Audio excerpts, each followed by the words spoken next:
So most of you are already meditating, so continue what you're doing. And anybody who wish to have a bit of guidance, I would like to invite you to just imagine that you're sitting somewhere in the forest in front of the Buddha,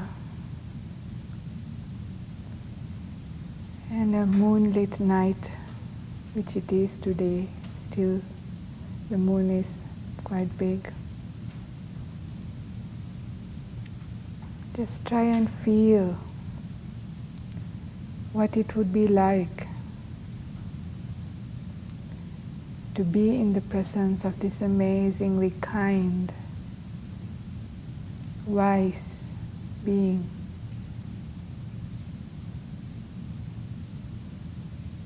Who completely accepts you, who forgives you, and who allows you to be at ease.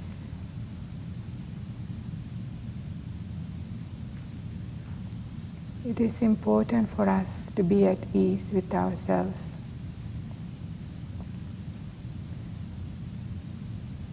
To forgive ourselves. To be kind and gentle to ourselves. Just like the Buddha would do that to us as well.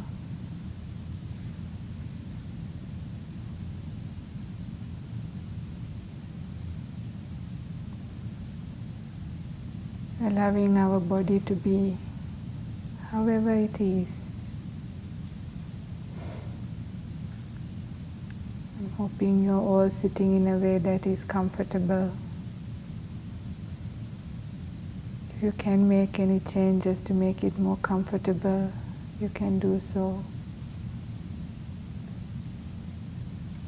And instead of rejecting this body, if it has any aches or pains,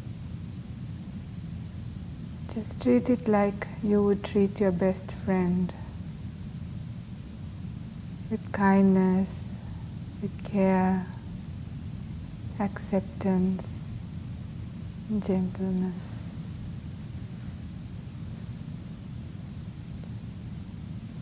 And same with your mind. Whatever mind state that is here, whether pleasant, unpleasant, or neutral, it's here because of past causes and conditions. Just allow it to be, and it will eventually settle down.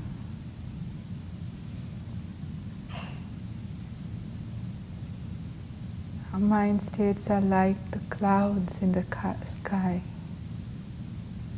It just passes you by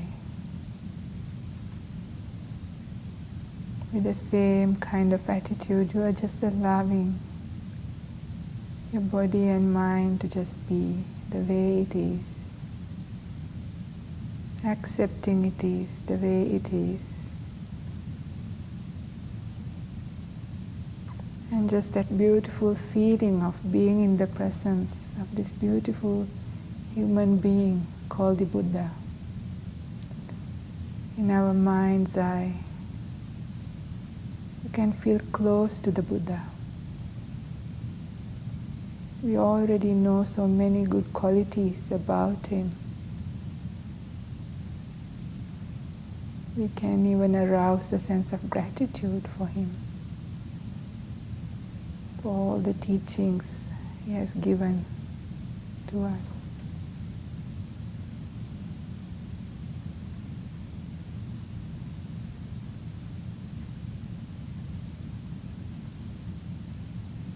You can gladden your mind in this way,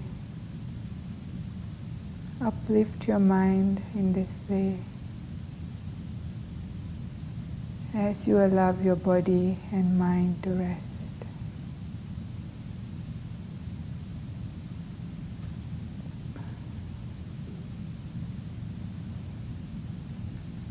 It is about learning how to relax properly.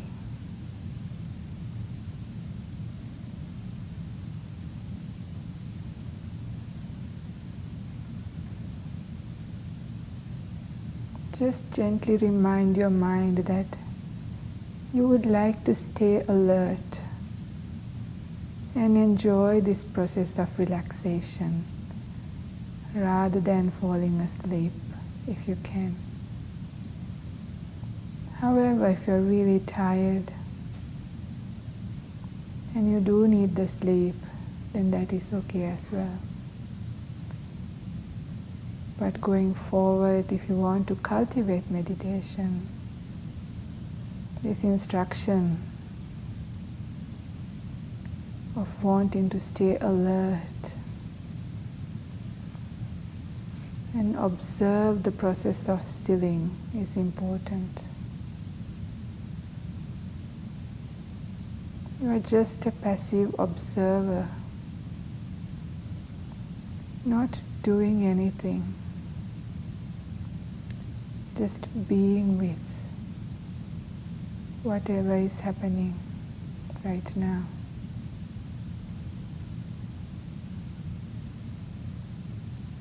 At the beginning, you can use the touch sensations of your palms to ground yourself to here.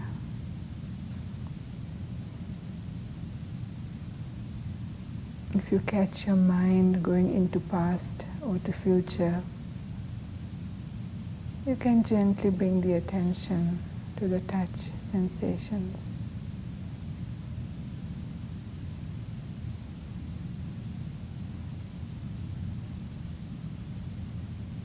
And just wait.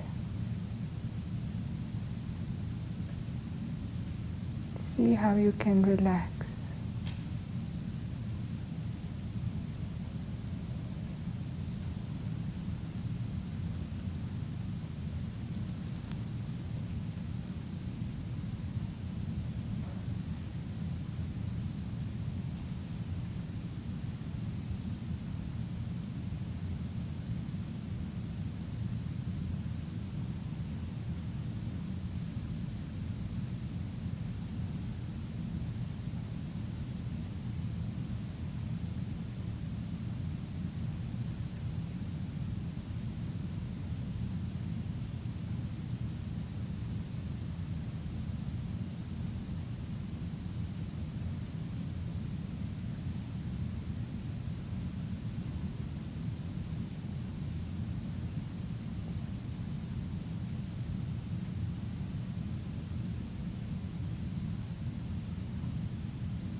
You can imagine the affection, care, and kindness coming from the Buddha as you sit here.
As you're becoming still, if you notice the natural flow of your breath, then you can just know the breath going in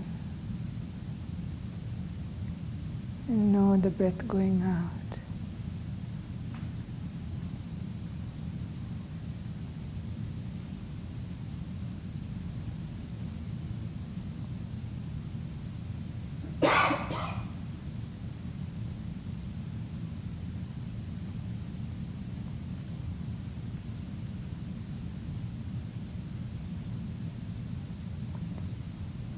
Just like the waves at the ocean, the breaths come in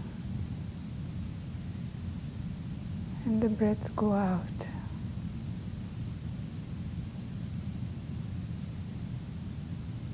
You just observe them and allowing the breath to make us more still.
As we are coming close to the end of this meditation,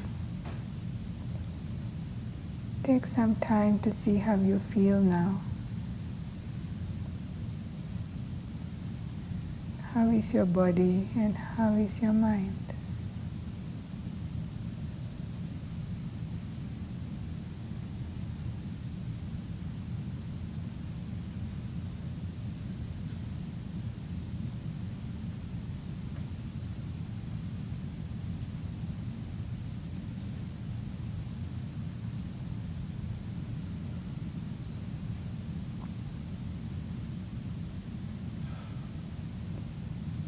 Now I invite you to take 3 long, deep breaths, and at the end of the last one you can open your eyes and come out of meditation.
I think somehow between us, yeah.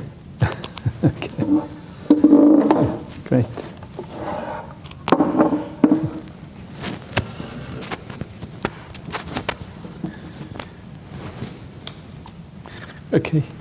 Okay. You want to start? No, you start. I start? Okay. We will share, see what happens. Okay. So here we go.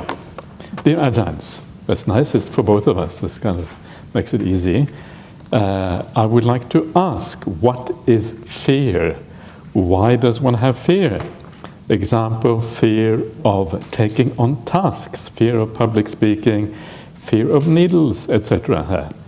And notice that fear gives rise to increased heart rate, unable to sleep well, etc.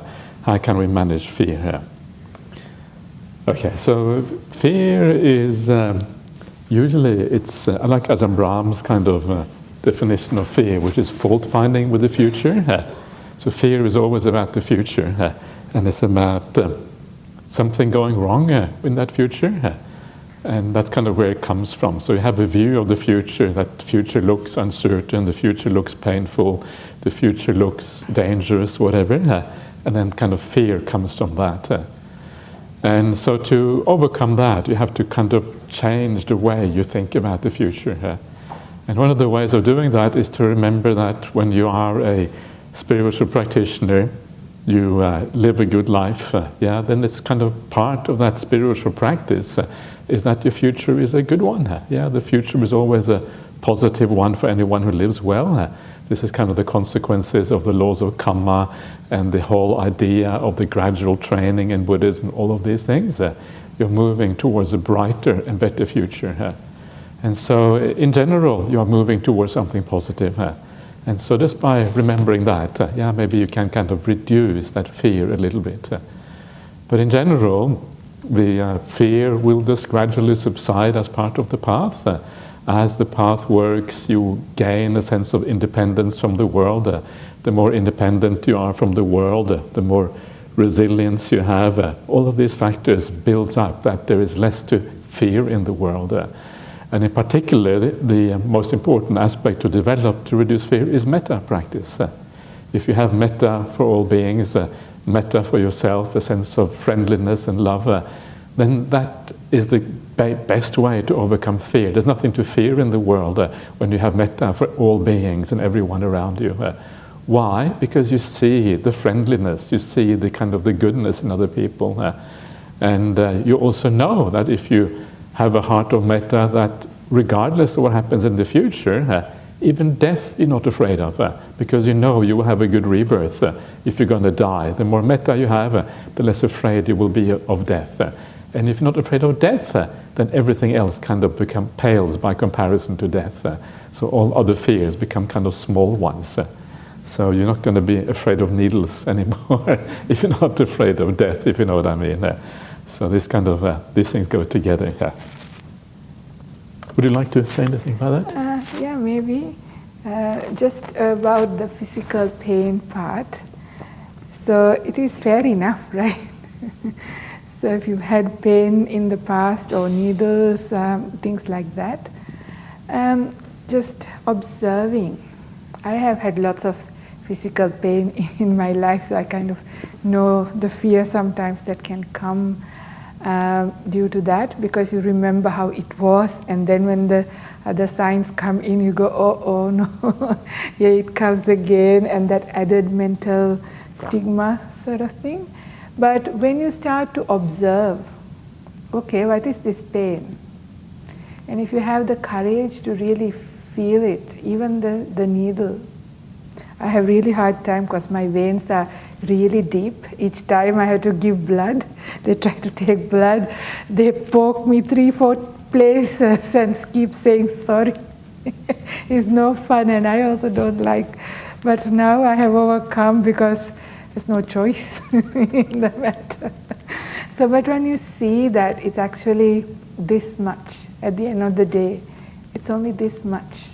And this is something we have to get used to, because at the end of the day, all of us are going to die. And death, even inevitably, is going to have some sort of a painful physical feeling. But the readiness and understanding, the feelings only last that much, that long, and it's only that much. So when you see that physical feeling, when you face it with courage, be with it, when you understand, it doesn't stay the same, it changes. Once you see that, then you are able to face it better. It's that story that the mind tells you, which is a bit far from what the actual experience is. So that's with the physical pain. And with other things, it's the stigma that we put into things. So, and we buy into the story that the mind tells us. It's a habit sometimes. But ask the question, counter question your mind, say, what if it doesn't happen? And very often it doesn't happen. Whatever you fear, it doesn't happen. So ask yourself, what if it doesn't happen? Then that is also makes it easier. That's all I have to add for that. Shall I take a question? Dear Ajahn, the text says that mindfulness blocks the streams, but wisdom stops them. If mindfulness is the pause button that temporarily holds back and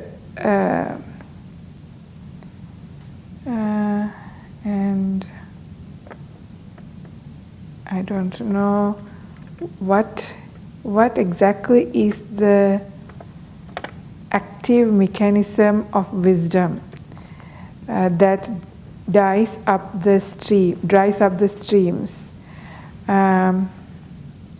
completely. Is wisdom simply the very difficult to say, simply the analytical process of identifying the best causes behind the craving, or is it the decoy sensing? I don't know, thank you. This was your sutta. Yeah, I think it's for tomorrow. We're going to carry on the sutta tomorrow. So, okay, yes, so let's we'll just leave do it for tomorrow. Yeah, okay. We can put it to one side. Yeah. We can take another one. Yeah. I with much difficulty read that. Reading test. Dear Venerables, in one of the verses that was discussed today, I thought take up is the typical explanation for grasping.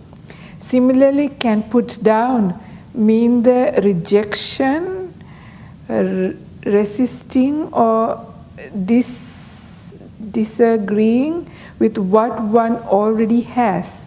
Yes, it's good. Like the grasping aspect, I think I also did agree with and mentioned.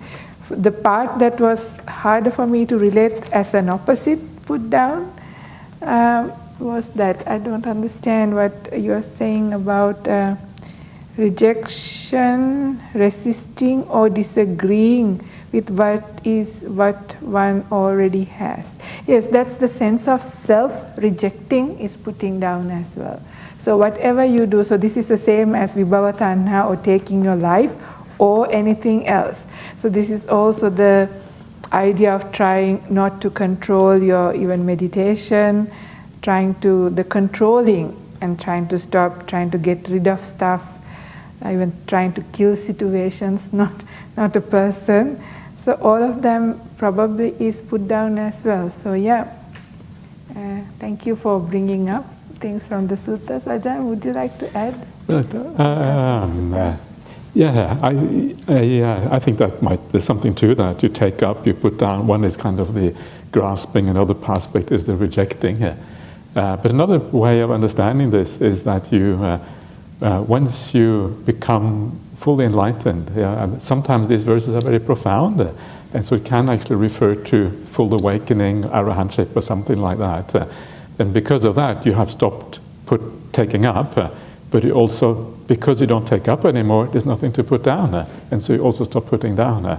So at that point, because you have put everything down, there's nothing more to put down. And so at the arahantship point, all of these things have ceased completely. And that's another possible interpretation of this. So there are several ways of looking at these things. But yes, this is kind of nice about the suttas. Yeah, you can look at them in different ways, and you can understand them in different ways. And I think this is important with poetry. Poetry is supposed to be inspiring. It's supposed to lift up your mind. It's supposed to be a bit individual, so you look at it and you kind of see it in a way that makes sense to you. But be careful, because sometimes people say, I like to read the suttas and to see how it makes sense to me. But it's also very important to understand how it makes sense from the Buddha's point of view. It's not, because very often our own views are very limited. So yes, that is nice if it makes sense to you, but you understand that your own view might not be the same as the view of the Buddha, right? It kind of makes sense. And so you want to try to see it from the point of the view of the Buddha. What is the Buddha trying to get across? And so you want to kind of extend ourselves a little bit, go a bit further. This is also part of this. Okay, let's go. My turn? Yeah? Let's go for the next one. Okay, dear Ajahn. So I'm not sure which Ajahn. It doesn't say which one. So okay, we'll just assume it's both of us. Could you please explain the difference between yoniso manasikara and sati sampajanya? With maha gratitude to both Ajahns for this wonderful opportunity. Sadhu, sadhu. This is a question you used to ask me. Remember that? Long time ago. So this is for you. No. You can answer. How is that? Now passing the buck? Now you know. Yes, absolutely. I'd work hard for. Absolutely, passing the. Yeah. Let's see what you have to say. I'll be interested. Well, so yoniso manasikara, for anybody who's not familiar, is wise attention. And in the sense that it is the attention that goes to the origin. So yoni means the womb, right? So going to the origin of things. So causality, you are projecting towards finding causes and conditions. So you do need still a degree of mindfulness, and wisdom grows as a result. But also, yoniso manasikara, it is also contemplations, reflections of all of the Dhamma is also considered as yoniso manasikara. So manasikara is the movement of the mind, and also this wholesome, even contemplation of the qualities of the Buddha, or even contemplating the dependent origination. All of those things are also aspects of yoniso manasikara.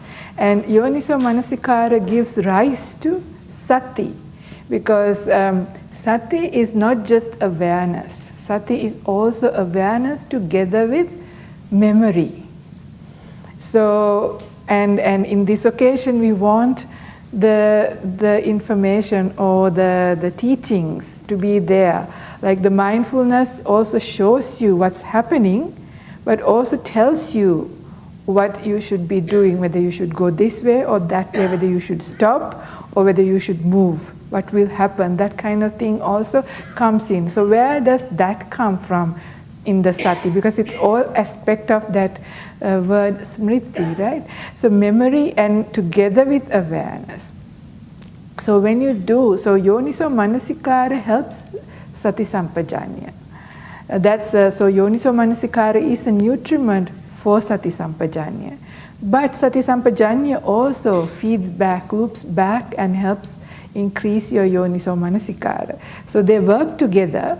So sati sampajanya, the way that I these days talk about it, is how that is different from just normal mindfulness, the common one that you hear these days, be mindful, be mindful. It's just usually referring to just awareness. But when it comes to sati sampajanya, it's knowing what you are doing, why you are doing, and how you are doing. There's more aspects to it, right? It's not just I'm just walking, but I'm walking on the wrong road and getting lost, right? So you are fully aware that you're walking, but you're not knowing where you are needing to go and why you're walking, the purpose. None of those is in your mind. But when you have this sampajanya, the aspect of sampajanya is wisdom. So from yoniso manasikara, when you do the reflections, when you do the investigations, it makes our mind wise, it reminds our minds. So the memory is kept up as a result of that yoniso manasikara, and then it comes up together with sati when you are in the present, when things are happening. This is what sort of is like the supervisor. The mindfulness is like a supervisor, right? This is when this is, it's a thing that actually gets established almost. As you practice, you realize there is kind of a thing inside of you.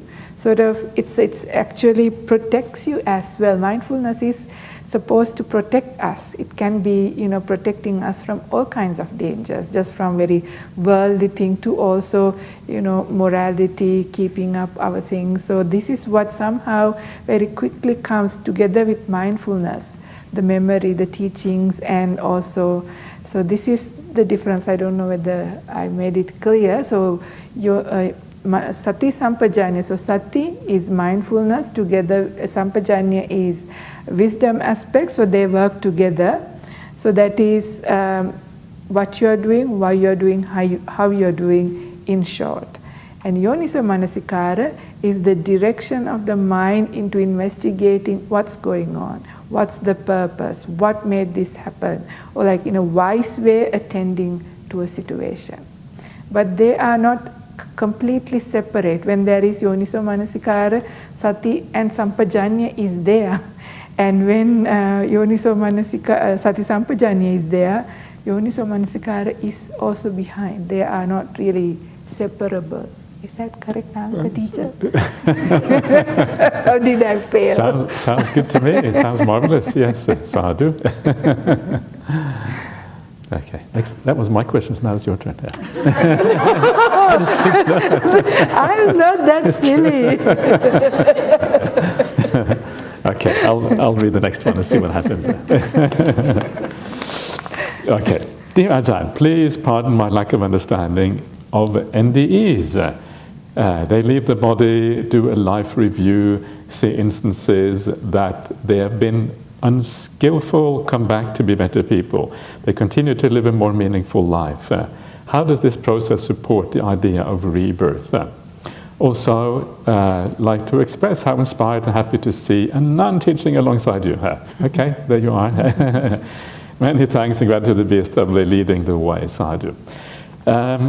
So the idea with NDEs is just that, they show that you can exist apart from the physical body, and that is kind of one of the most important things. Sometimes the body can be completely dead.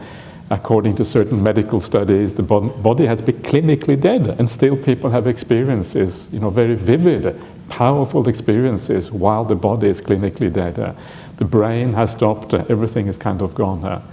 And, so that shows, in a sense, that there is something more going on just than the physical body. And so for that reason, it relates to the idea of rebirth. Because rebirth obviously is about the mind or the mental and physical phenomena actually going on from one existence to another one. It's interesting that it's not the mind in Buddhism, it's not just the mind, it's also material phenomena, because that body, when you draw your fine material body out of the physical body, you still have a kind of body, just a more refined kind of body. And so sometimes in Western philosophy they talk about dualism, mind on the one hand, body on the other hand. But in Buddhism it doesn't really work like that. Physical things comes in various degrees of refinement. And so you can pull a refined body out of this existing body. And that would be roughly the same as the body that you have now, with all its limbs and all the faculties and all of these kind of things. And so then you can kind of move on with that body. So I think near-death experiences are quite powerful, kind of evidence towards the idea of rebirth, if the research that has been done is correct. And if you read some of these stories, and I really recommend reading some of these stories, they are very powerful. They draw you in.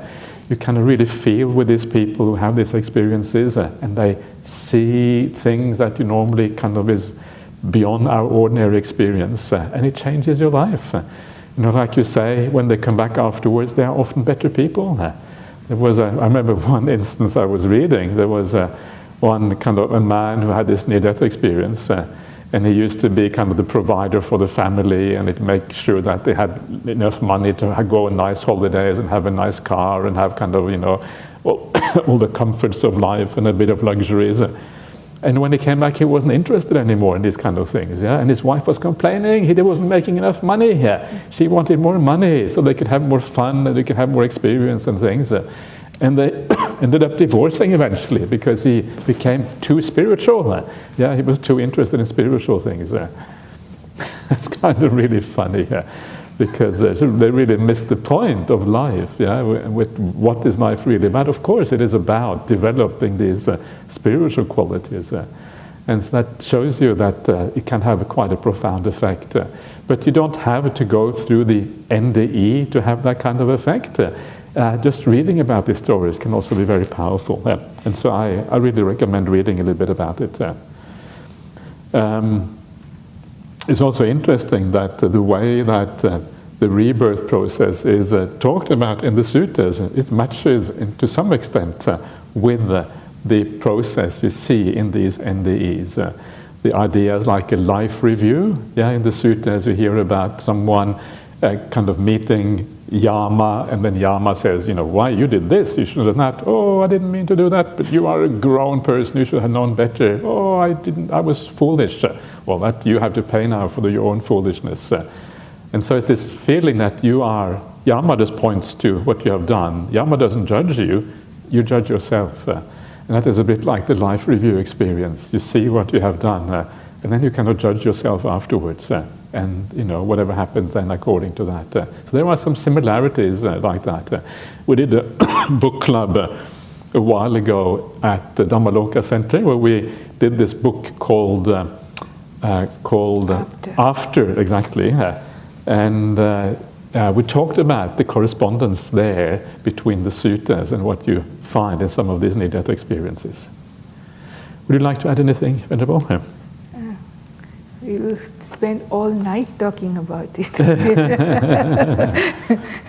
If we finish and if we have time for entertainment, we can talk about it later. Shall I? Please, yeah.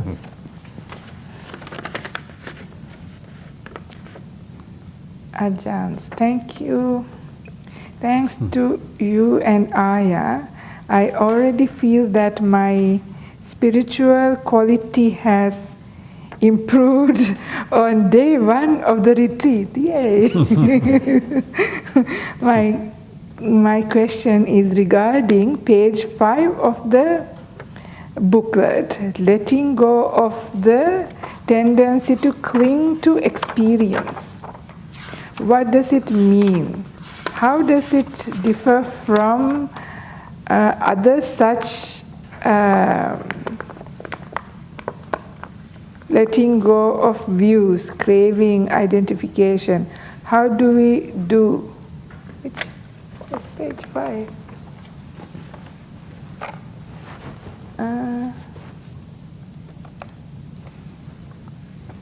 It's the introduction.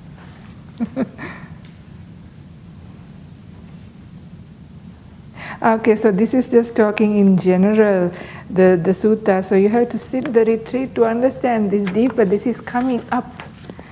This was just the introduction saying that they're talking about this, right? So we haven't spoken about it, but letting go of the tendency to cling to experience.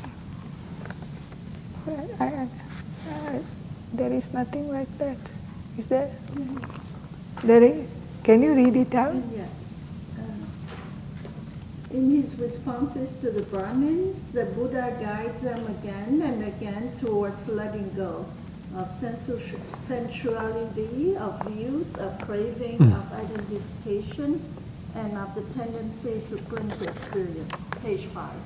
Okay, so this, second paragraph. right, so this is the entire path, isn't it? Yeah, so we have to wait and sit for the whole retreat. You are in a hurry.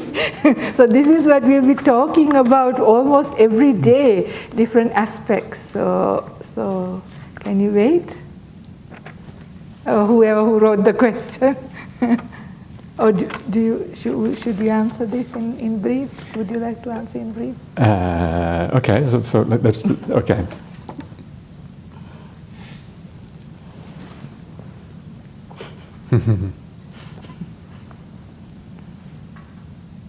Okay, letting go of the tendency to cling to experience. Yeah.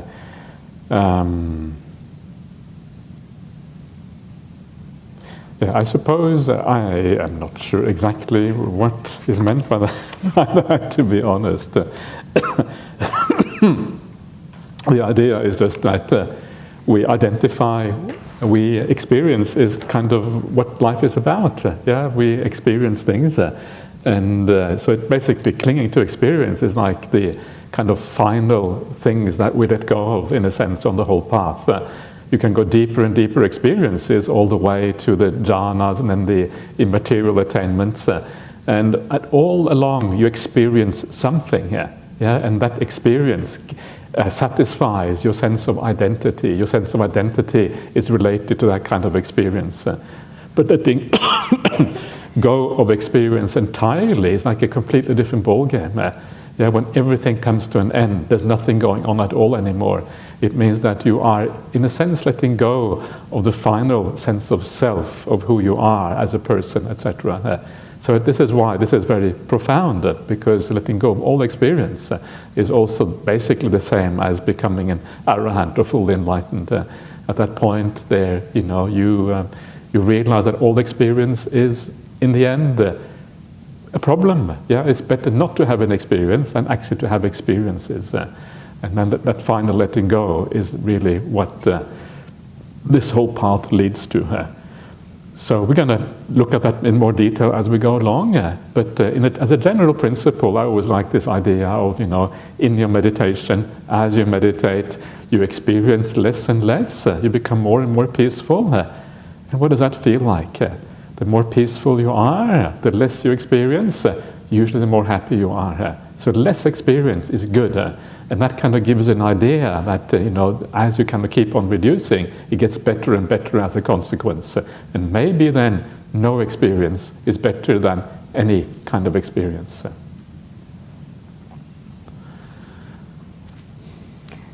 We are going to talk about quite a lot about this actually in detail from the whole perceptual process, we promise. At least I have in the Tisamettaya Sutta, so we'll go more deep in at that point. Yeah.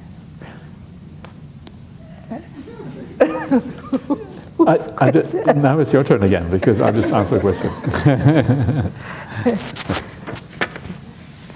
Dear Ajahn, do you remember which sutta the Buddha explained that about that simile of the stick? When throw it up, it can hit the ground any side. Yeah. Yeah, I think that is. I think someone just wrote to me about that just recently. I think it is in the Anamatagga Sangyutta, which is the 15th Sangyutta of the Connected Discourses. Sutta number 8, if I remember correctly. It's in that Sangyutta somewhere. There's only a few suttas there. 15th chapter of the Sangyutta Nikaya, Sutta number 8. I think it's there. So if that's wrong, please get back to us, and we'll see what happens. Okay, my turn? Yes. Okay. So here we go. I can't understand the absence of a soul that continues on with the force of karma. So who is the being that will suffer or benefit, as the case may be, due to our actions? It seems to me I don't understand the foundation of Buddhism. Nobody has been able to give me a logical and satisfactory explanation so far. So this is kind of what Buddhism is all about, is the idea of rebirth without a soul, without some kind of existing entity. Yeah? This is kind of the whole point of Buddhism. This is what dependent origination is about. Dependent origination shows you the process of rebirth without some kind of entity which kind of goes across. And so I would ask you to consider, who are you now compared to who you were 5 years ago, 10 years ago, 20 years ago? Are you the same person, or are you a different person? Is there a soul that you can say when it goes across from 20 years ago to now? Or is it just a continuity with change? And just as you will not be able to point to a soul right in this life, there's no soul that goes across, and still you carry on somehow, even though there's no soul going across, you're kind of moving along. In the same way, it's possible to carry on from one life to the next one. It's exactly the same thing. It's a process in this life, and of course that process then carries on without the physical body, but it's still the same process that moves on from the present into the future somehow, from one life to the next one. And that's how it works. It doesn't take a soul continuation. There's continuation and change at the same time. There's a degree of continuation and also a degree of change. One way to think about the process is to think about something like a river. So if you stand on the bank of a river and you look at a particular point, what you will see is changing water molecules all the time. There's not the same water molecule from one moment to the next one. It's always changing. And that is a bit like the human mind. Even the human body changes quite a bit, over at least over a period of time. But the human mind changes very, very fast. So from moment to moment, it is changing. But the overall shape of the river takes a long time to change. It changes only slowly. It changes with the season, so it gets a bit drier or whatever, and the river becomes more shallow. Or if there is a lot of rain or maybe a lot of snow or whatever, then the river may swell. But the overall shape changes slowly. And that is kind of how we are as human beings as well. Although the mind changes continually from moment to moment, the overall feeling of who you are as a person, the overall characteristics you have change often very slowly. Yeah, you can recognize certain character traits you have from 10 years ago, 20 years ago, and in your next life, very likely you will also have those same character traits. So you can carry on, just like you're carrying on in this life, you will carry on in the future life. And that's why if you remember a past life, you will recognize it as you. There you are in a past life. Yeah, that's you. The mind carries on. Otherwise you wouldn't be able to recognize it as you if it was something completely different. So there's no fundamental difference from carrying on within one life compared to carrying on from one life to the next one. Basically the same kind of idea. I'm not sure if that makes any sense to you. If it doesn't, please try again and we'll see if we can make it even better. Would you like to say something about that one, Venerable? No, don't want to say anything. Okay, good. Your turn. Yeah. To Venerable Karunika. Good. I have an analytical and critical mind, okay? I can't reconcile myself with the undercurrent of women being treated as inferior to men. In Buddhism, I try to justify it by saying Lord Buddha adhered to the Brahmin culture, but sometimes I feel I am fooling myself.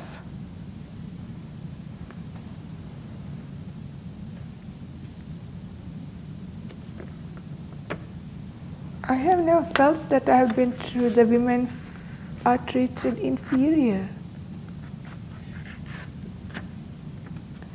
In Buddhism?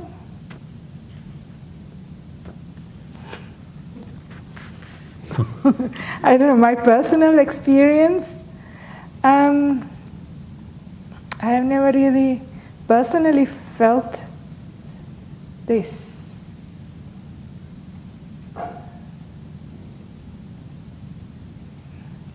Maybe I'm very oblivious to all these things.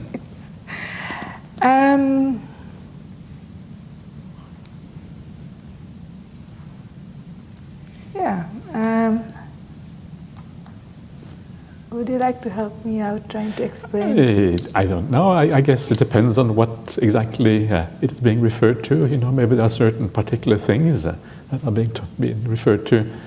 Maybe what this person means is that as a bhikkhuni you have to go through ordination for both sanghas, whereas bhikkhus only have to go ordination by the bhikkhu sangha. Maybe I don't know if that's the reason. Maybe talking about garu dhammas, or I'm not sure.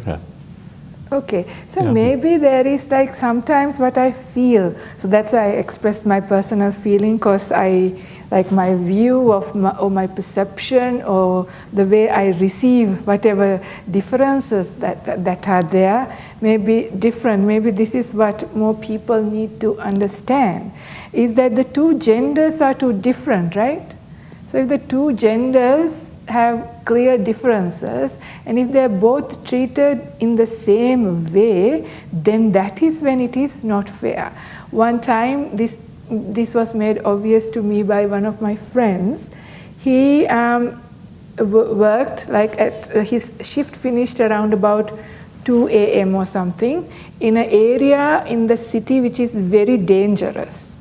Like there are a lot of criminals and everything. So in his office, for the women who finish at that hour, the office provided a security guard to go to their car, but only for the women, but not for the men, right? So the guy was telling, but it's not fair, even though I'm a man, they're with arms, they can kill me too. Is it fair? It's not fair.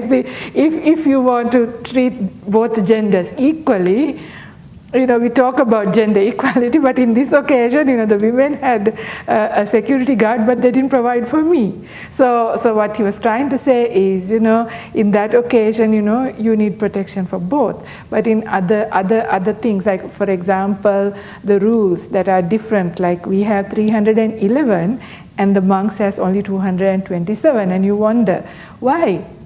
It is the way that I see some of these things are like out of Buddha's compassion. Like he has great compassion to sort of protect us, in the sense we can't walk from between two villages or two towns in the very wilderness area, which is dangerous, alone. With common sense, I wouldn't, even if there was no rule, I wouldn't go by myself, because I know it can be dangerous, and especially as a woman, it's dangerous for a man too, but for a woman, there's extra problems, right? If you get pregnant, if you get raped, what's going to happen to you? Your monastic life is over, right? And that doesn't happen to a monk in the same way. So that's just a gender difference. So, and we are also a little bit more, not maybe as strong with certain things. So we have to accept the differences.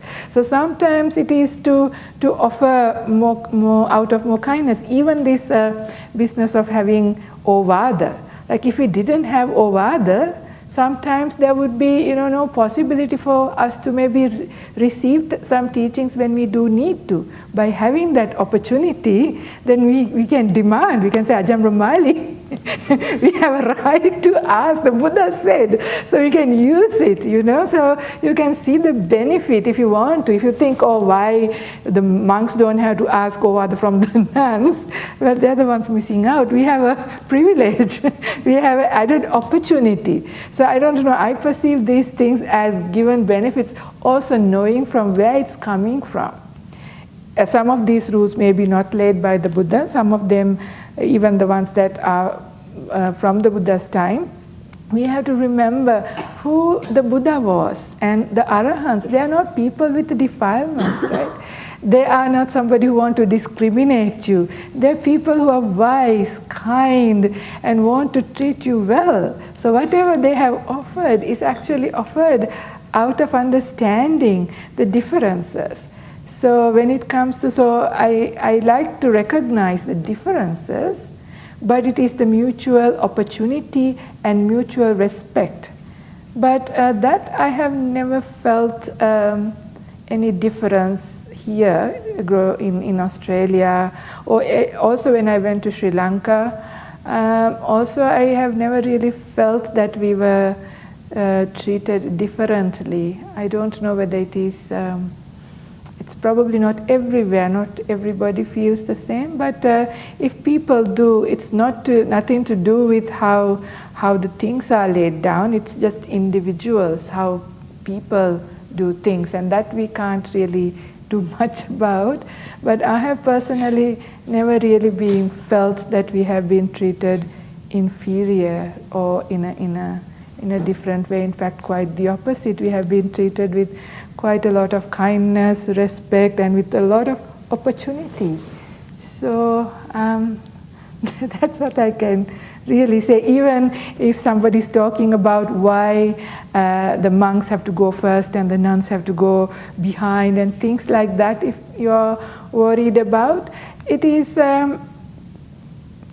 it's in my mind, if you live a celibate life and if you try to mix the two genders together, it could be different, because not everybody who's in robes are, completely clean of defilements, right? It could be different all the time. So you have to decide on one particular kind to go, but it so happened at the time of the Buddha, because the nuns' order started later, there were always monks who were more senior. So of course the senior group went. For this day, in our monasteries, I think whichever gender is more senior goes first. Like if a junior monks come to the nuns' monastery, if we are senior, then we go first and they go behind, and vice versa. To me, it makes sense in that way as well, but they're not really big discriminations in my mind. I don't know, that's all I can say. Good. Yeah, excellent. If you have any kind of specific things that you're concerned about, maybe you can you can have bring a up chat with me. But it is good to know that there are many nuns who do not feel that they are being ill-treated or treated inferior and stuff like that. So as well, so you can feel better. It's not everywhere or all the time? Because it's not a problem in the system, I don't think. Is it? I don't. I mean, yeah, you have to ask that question. I don't know what to say. Yeah. Okay, good. So let's move on to the next one. So. Okay, is longing for comfort and peace of mind gained while meditating also craving? Yeah. So you have. This is one of those questions about is it a craving that leads to the end of craving? Is there a desire that leads to the end of desire? Yeah, that's kind of a standard question to get. Is there an attachment that leads to the end of attachment? Is there a conceit that leads to the end of the conceit? And the answer is, to an extent, the answer is yes, because all of these things are natural human aspects of being a human being. Yeah, you're going to have some degree of craving, some attachment, some kind of conceit, some sense of self, until you reach awakening. So you have to kind of work with these things on the way. And of course, to be able to do any kind of spiritual practice, whether it is just keeping precepts or whether it's going to do meditation, you need some desire to sit down. Yeah, you need the desire to come here to Jhana Grove. You need to have the desire to come here. If you didn't have the desire to come here, you wouldn't be here. So you had, and this is kind of right desire. And in the suttas, you actually find this. It's the word for the right kind of desire is called chanda. Chanda is a word that means both desire in a positive sense and sometimes in a negative sense. There is something known as chanda samadhi, one of the 4 iddhipadas, like one of the 4 ways for spiritual power, if you like, and that means samadhi based on desire. Yeah, when you sit down, you need to start out somewhere, and you start out with a certain desire to achieve samadhi, a certain desire to watch the breath or whatever, and then as you practice, as you become peaceful, you let go of that desire, because your mind becomes peaceful. But you have to start somewhere. So, in the same thing here, you sit down, and it is natural that you would like to have some kind of peace, yeah? But then you learn that the best way to get that peace is to gradually let go of that desire as you progress in your meditation. Yeah?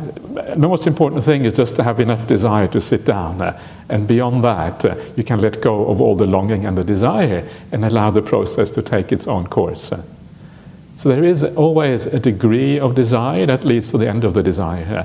And the reason why it leads to the end of the desire is like, when if you're living in Perth or living in whatever it is that you're living around the world, you have the desire to come to Jhana Grove. Yeah? But once you get here, that desire is given up. You don't need to have that desire anymore. And it's the same thing with the idea of awakening, if you like, or going forward on the Buddhist path. Once you reach your goal, obviously you give up that desire. So desire is there to kind of help you along, but you give it up on the way. Meditation, when it becomes deep, relies on you also giving up desire, because desire is a movement of the mind. Desire is a restlessness. Desire is a kind of agitation. Yeah, it's a holding on, it's a kind of attachment. To really be able to become 100% peaceful, you have to let go of that. So I hope that helps. Again, if some of these, if you don't answer the questions properly, you're always very welcome to try again, and we'll try again tomorrow, or maybe the day after, or whatever.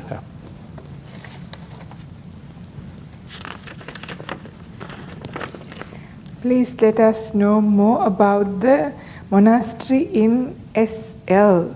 Where will it be? Will it be a legal monastery for nuns or a training center? Me, I have to answer, okay. So you will answer. Okay, where will it be? We don't know yet. We are looking for land in different areas. So the location is as yet unknown. Whether it is a legal monastery, I don't know what you mean by legal. It will not probably be registered under the Ministry of Buddhism, because in Sri Lanka I don't think that is possible, but that doesn't really matter so much. because it is called a training center for higher training, higher education in Buddhism. So, of course, it is a place for nuns as well, therefore. So, yeah, that's how things are. But things are changing. The political situation is changing. So, if a possibility arises, we will just do what is necessary, but it doesn't really stop us from doing what we need to do, isn't it? I don't think so. Yeah. I think one of the most important things, because one of the things I realize, I go to Sri Lanka every couple of years, and we do retreats over there, give talks and these kind of things, and I often meet lots of bhikkhunis in Sri Lanka. There's about 5,000 bhikkhunis or something in Sri Lanka, really lots. But you also realize that very often the training is very poor. They haven't really had anyone to train them, because the whole idea of this bhikkhuni sangha is a very recent thing in Sri Lanka. It was only re-established in 1996 and 1998 with 2 ordination ceremonies held at Bodh Gaya in India. And because of that, they haven't really had the monks weren't really, I think, willing to teach them or whatever, or they weren't able to get kind of proper teachings. And for that reason, the idea is to establish a center where we can give really good teachings and kind of train them properly in the Vinaya and the Dhamma and meditation. Maybe there can be like an exchange program between Sri Lanka and Perth, where it's also great to be able to visit Asia and stay in Asian Buddhist countries. I personally love to travel to Sri Lanka. I find it just so wonderful. It's great to be part of a Buddhist society. It's great to kind of go to a beautiful tropical island with nice cuties far away in the jungle. It's just so charming and so beautiful. And Sri Lanka has this amazing ancient Buddhist culture. And you go into the jungle in places and you see these kind of caves, they're called caves at Lena, like overhangs. And there are cuties under these overhangs. And then they have inscriptions on them. And some of these inscriptions are like 1,500 years old. Yeah. And this, I'm not sure what this is. Sometimes they are in Sinhala, sometimes they are in Pali. And you have to, of course, be an expert to be able to read these things. And so you get this feeling that you're stepping into history here. You're part of something larger, both larger in the sense of the society being Buddhist, but also larger in the sense of the time horizon, going back so long. And of course, Buddhism has existed in Sri Lanka for 2,300 years, something like that, since the time of Ashoka, at least. And so it has this kind of really amazing history. And they say that wherever if you put a shovel into the ground, you want to kind of dig foundations, you want to build a house, something, you guaranteed you're going to hit some kind of ancient Buddhist artifact in the ground, because it's everywhere in Sri Lanka. You can't dig anywhere without the archaeological department saying, no, stop, you can't dig here, because this is kind of sacred ground or whatever.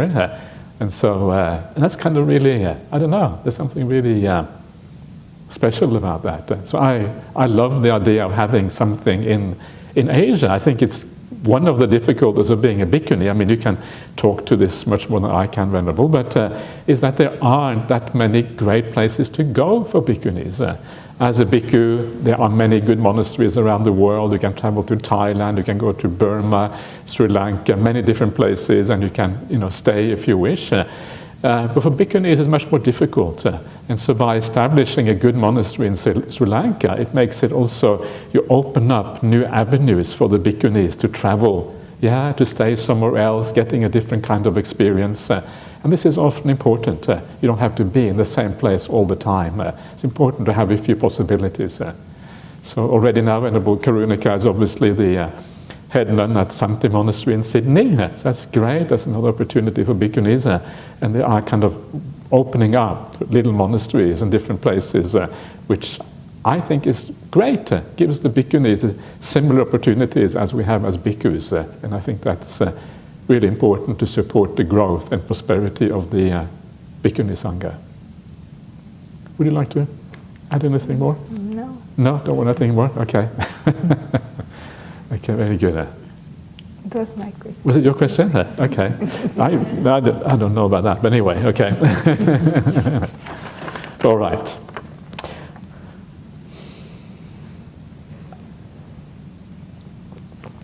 Okay, when someone who has a psychic power uses his ability to try to control another person, how can we deal with this person? How can we help this person not to do that? I don't know if anyone who has psychic powers use the ability to try to control someone else. I don't know, I've never heard of this before. I know some people have psychic powers, but usually people with psychic powers don't want to control anyone. They want to do the opposite of controlling because they understand the suffering inherent in trying to control others. Usually people with psychic powers have very pure minds. That's why you get these powers in the first place. And the last thing they want to do is to control others. I don't know if you heard a story, it's a story I heard a long time ago, of apparently this man in India. And he said spontaneously he gained the ability to read other people's minds. And so initially he thought it was really cool. Yeah, he could see into the minds of others. Yeah. But then after a while, he realized he wasn't able to turn it off anymore. He couldn't stop reading other people's minds. And then it became like a curse because they had to see all of this rubbish in other people's minds all the time and couldn't stop seeing all of this rubbish. So sometimes this psychic power stuff is really overstated, the importance of these things. So I would say that it is. I think it's unlikely that someone has the psychic ability and try to control others. If this actually happens, and I'm not sure how you can know this, then obviously it's bad karma if you do it in a bad way. If you try to control someone in a way that is negative, or you're using it for your own benefit or for your own greed or whatever, then obviously it's bad karma. And all of these things that people talk about, like black magic and this kind of stuff, it's obviously really bad karma because you're using powers of the mind in a negative way. That, I think, is the best way to think about these things. Yeah. How to deal with it? Like some people, I think maybe they can communicate with non-human beings.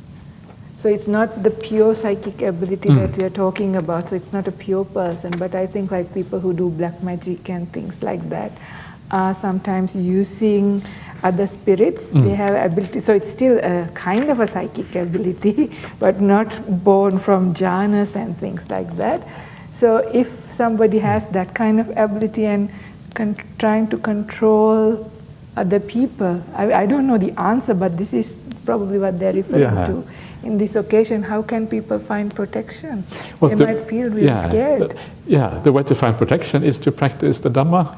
Is to someone who has very good sila, very good morality, cannot be harmed by these sort of things. So just tell the victim to be kind, to live well, and then you will be out of reach for these people who do this kind of stuff. So that is really the answer. But anyone who does this kind of things is really silly. You don't want to do this. Harming others by any kind of means is a bad idea. So, Okay. Oh, last question. Dear Ajahn, what are the benefits of 8 precepts? The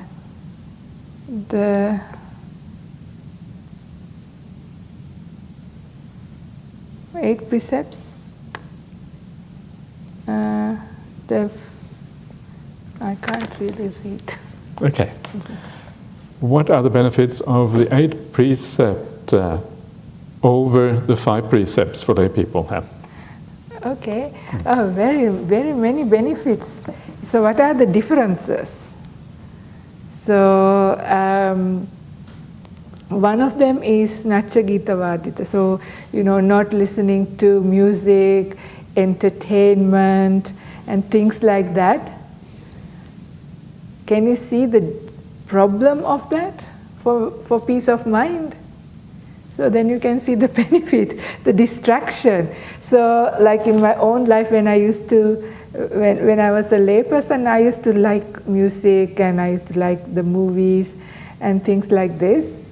and I never thought I could actually give them up, and I didn't even try to. So I did my meditation, which I could also, because you can still meditate without the 8 precepts.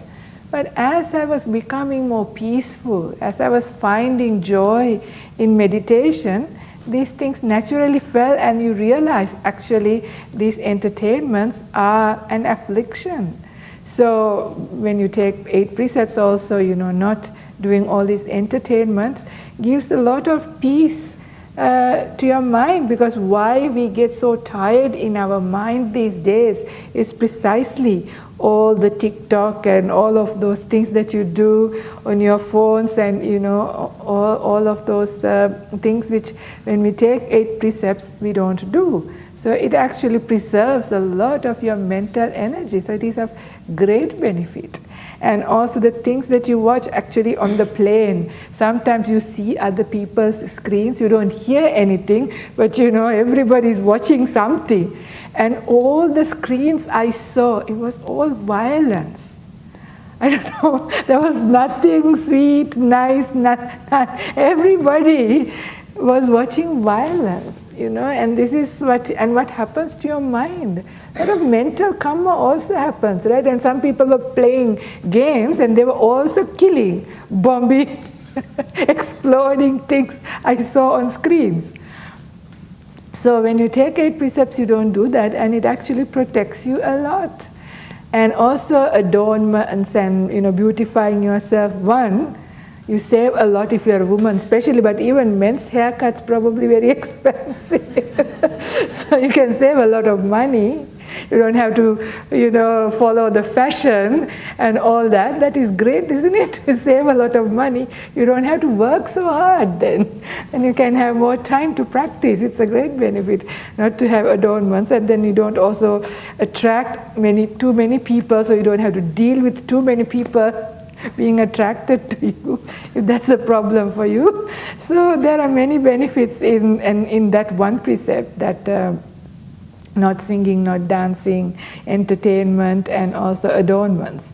And then, of course, not eating in the evening. That's now in fashion, right? OMAD, 1 meal a day practice.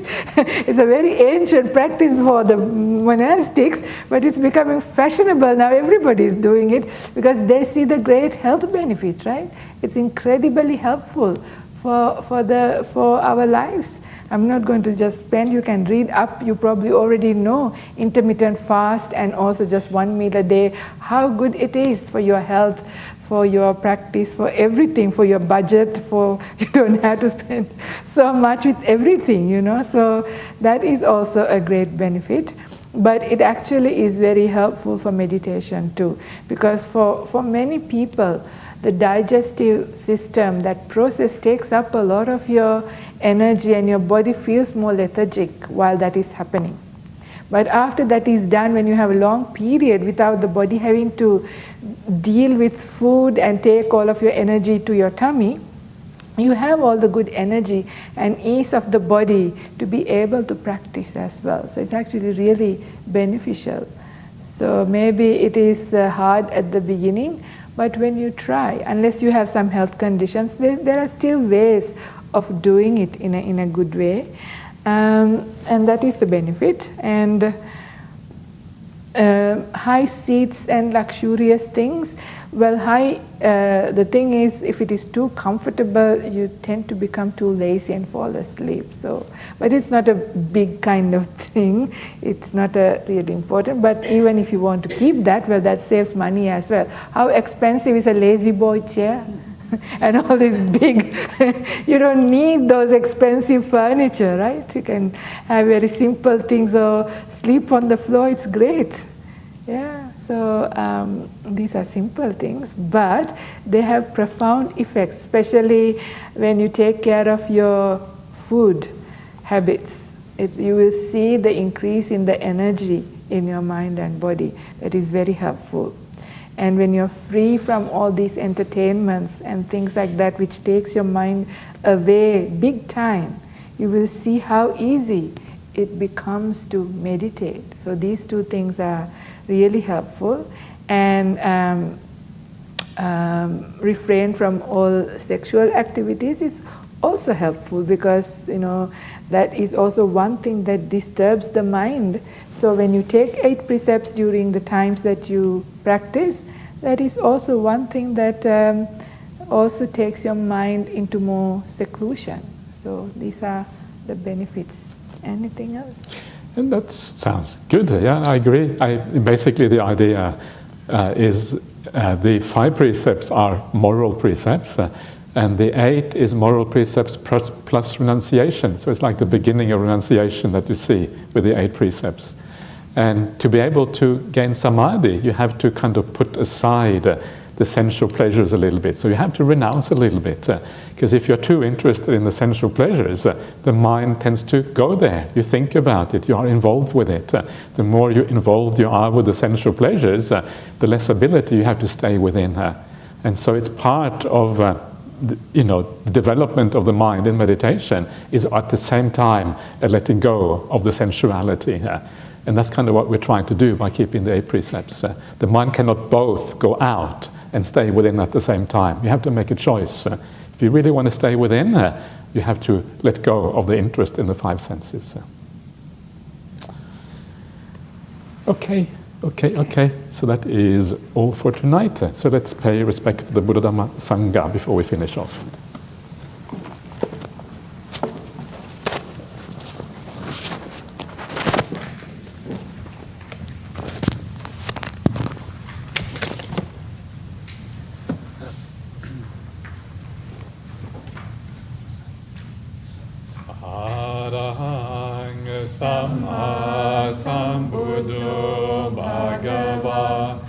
Buddhang Bhagavantang Abhivademi Svakato